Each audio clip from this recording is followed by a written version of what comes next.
Považské osvetové stredisko aj počas tohtoročných letných prázdnin otvorilo svoje priestory pre deti. Pripravili pre nich deň plný tvorivých aktivít. Samozrejme pripravujeme množstvo podujatí aj počas leta, jednak sú to podujatia na obciach, ale aj mnohé ďalšie. No a tu v našich priestoroch sme pripravili také prázdninové tvorenie, robíme to pre základnú školu Stred, ktorí nás oslovili, majú taký denný tábor a v rámci neho jeden deň strávia u nás. Považské osvetové stredisko sa počas roka snaží deťom priblížiť tradície aj techniky, ktoré sa využívali najmä v minulosti. Áno, snažíme sa zachovávať aj nejaké tradičné remeslá, pretože to je jedno z našich poslaní a robievame veľkonočné tvorivé dielne, robíme vianočné tvorivé dielne, kde vždy sa snažíme ozrejmiť a oživiť nejakú tradičnú techniku alebo remeslo, či už je to zdobenie kraslíc, na Vianoce zdobenie medovníkov a podobne.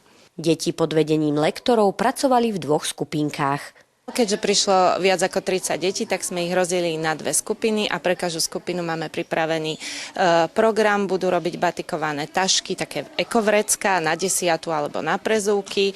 Druhá skupina bude mať také výtvarné tvorenie a potom sa zase prestriedajú, aby si každý odniesol všetko, čo sa tu tvorí a robí.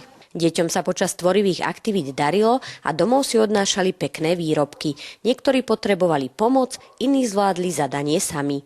Pomáhať pomáhame ako ktoré. Niektoré sú veľmi zručné, niekedy nás prekvapia chalani, ktorí bývajú zručnejší ako dievčatá.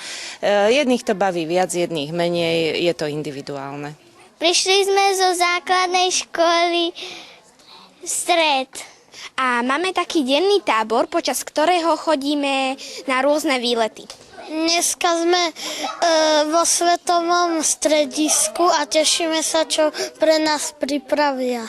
Som rád, že cez prázdniny sme prišli na tvorivé dielne.